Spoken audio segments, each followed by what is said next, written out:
Hello, my name is Emma Tomlin, and I made the following documentary about my dad, not only to tell his story, but also as a way to educate others of what it is like to have someone that you love in the military, and also just to hear it from one of them. They know it better than we do, what they go through and how they feel and what happens after. I know that this is a tough topic to talk about, so I am warning you now that what you will see is pure emotions, feelings, ideas, and raw content. So specifically in this video, you will be seeing stitches from one of many surgeries that my dad has had, as well as he will be mentioning suicide.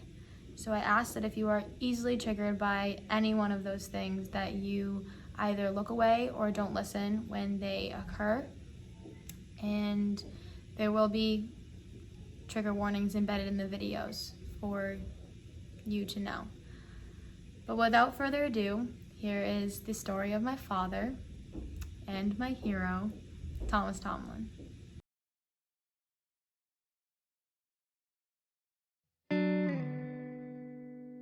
Hello, my name is Thomas Tomlin. I am 45 years old. I am a veteran of the United States Army. I was born in Pawtucket, Rhode Island. I was raised mostly in North Attleboro, Massachusetts, but moved throughout New England over the course of my childhood. I had a wonderful childhood growing up. My biological father was in my life till I was probably about 12, 13. But my stepdad had been in my life since I was realistically probably 6 or 7. And yeah, I can't complain about my childhood.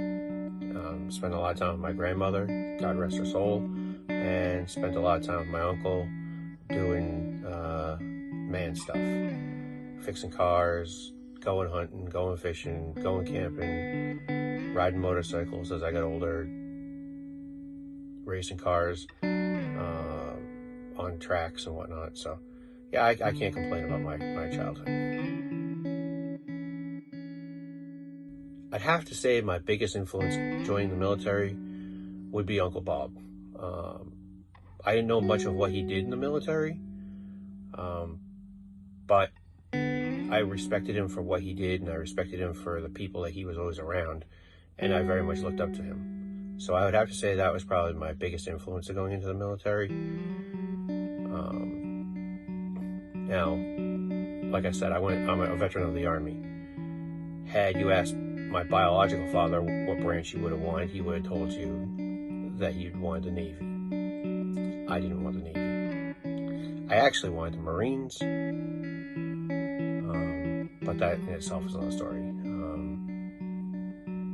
So, getting back to the influence would definitely be my Uncle Bob.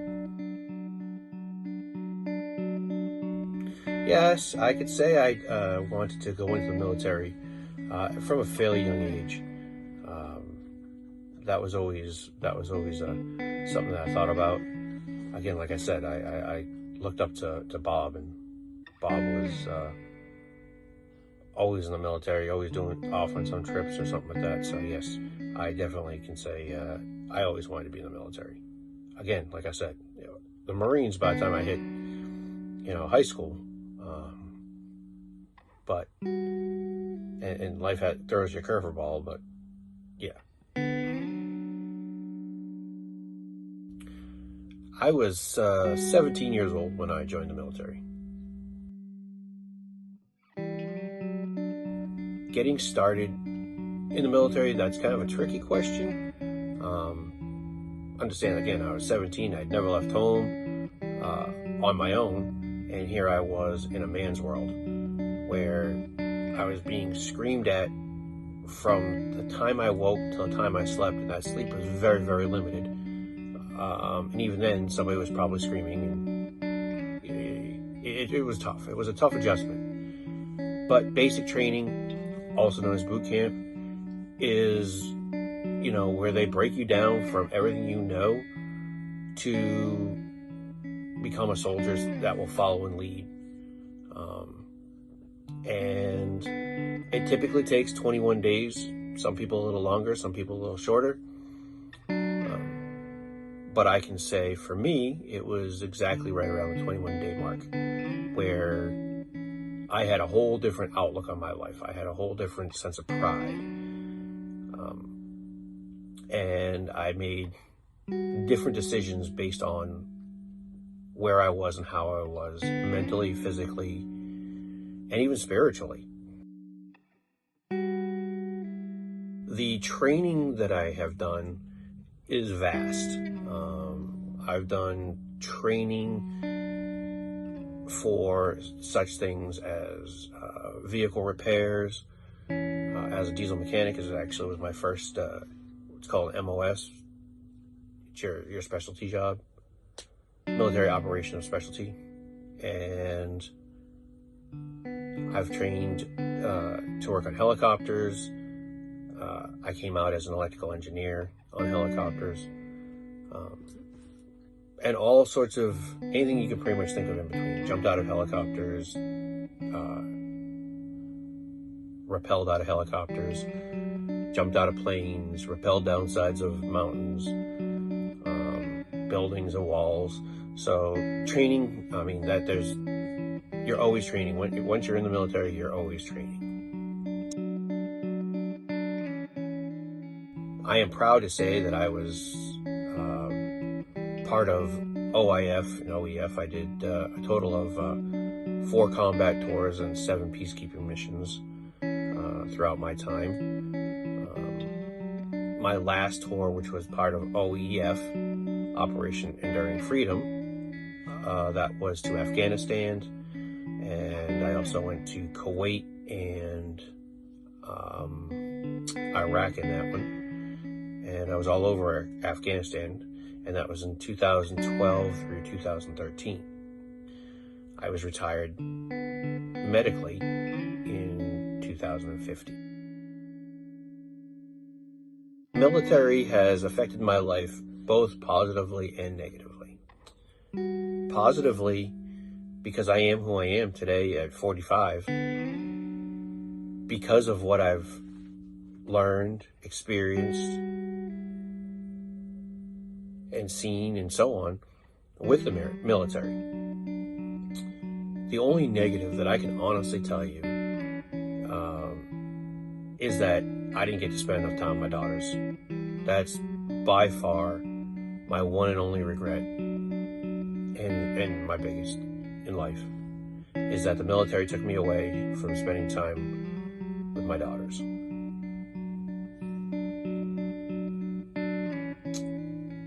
And, you know, some may say it's a negative that I came home from Afghanistan all busted up and broken. And in the beginning, I probably would have told you, you're right, it was a negative.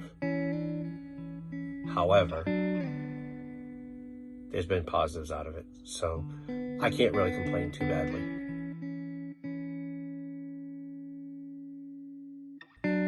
I retired from the military April 27th, 2015.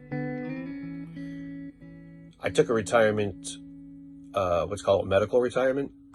I could have taken a general retirement, but because I had been severely injured with the military on my last deployment, a medical retirement actually was better in the long run. Some of my injuries include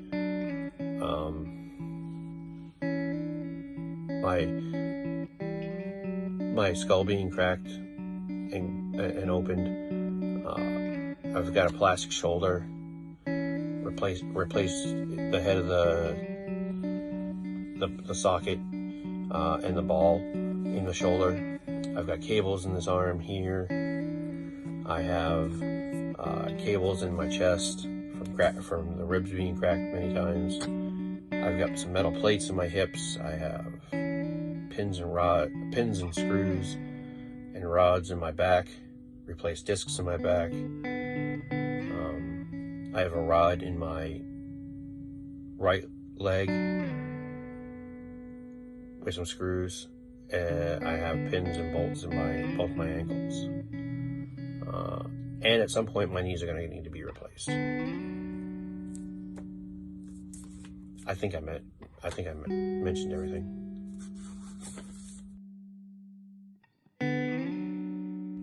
The effects mentally are, when I came home and I was in a wheelchair, I had to learn to walk again. So I got to a point where I was ready to give up.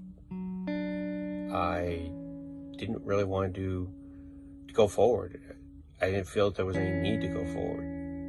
I truly felt life was over. And this goes back to me saying earlier, where there are positives and negatives coming out of the military. You know, the negative was that I looked at my life and said, I can't do anything anymore. I'm broken. I'm always in pain. I went from living a lifestyle of go, 100 miles an hour, to sitting in a wheelchair having somebody wipe my butt. Not really my cup of tea. Didn't think this is what it was supposed to be. And yes, I admit, I got to the bottom of a barrel and I was suicidal. But I had a service dog. His name was Kipper. And between him and divine intervention, I'm still here. And the rest of that story is history. Having trained both service dogs, Kipper and now my new service dog, Harvey, the training for Kipper was a little more intensive on Kipper because Kipper had never been a service dog. And so he had to do from square one scratch. Whereas when I got Harvey had already been trained as a service dog. So he went through the same stuff Kipper did probably when he was little. But for me now, he just had to work with me and get used to what my needs were. And that was, it's an ongoing thing, but overall, Harvey is better than I could ever ask for in terms of a service animal. Sometimes he's too smart.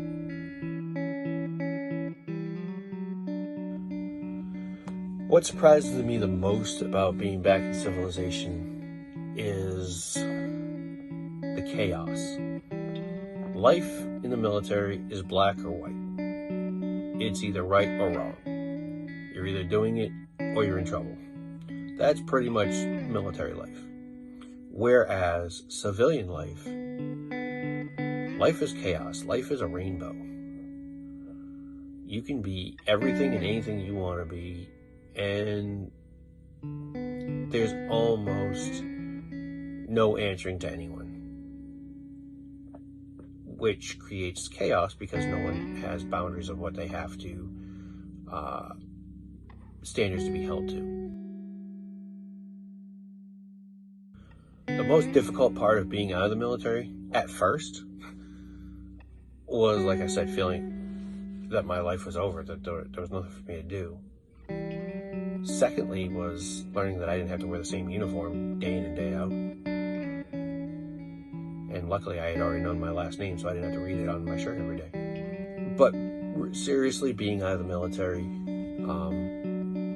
it was feeling like I just had time on my hands and I had to figure out what I was doing with the time on my hands. That's kind of the odd part of it. When you're in the military, the days aren't longer, the days aren't shorter. Your work day might be longer, but the days aren't longer, days aren't shorter. There's still only 24 hours. But you get up and you have a schedule. Everything's routine. When you're in a civilian life, you may not have a routine. And especially when you come out of the military, there's definitely no routine. Well, again, coming out of the military mentally, I wasn't prepared for where I was because I was in a wheelchair and, had to have back surgeries and so on. So, yeah, I was not mentally prepared for that at all. I was very depressed, very, very suicidal over it all. The most challenging thing to relearn coming out of the military would be after my surgeries. Learning how to re-walk, because I have traumatic brain injury, so learning how to refocus and stay on task with things, like get dressed, make something to eat. That was all some challenges for me to have to learn. Future plans: grow old, travel, and enjoy life to the fullest.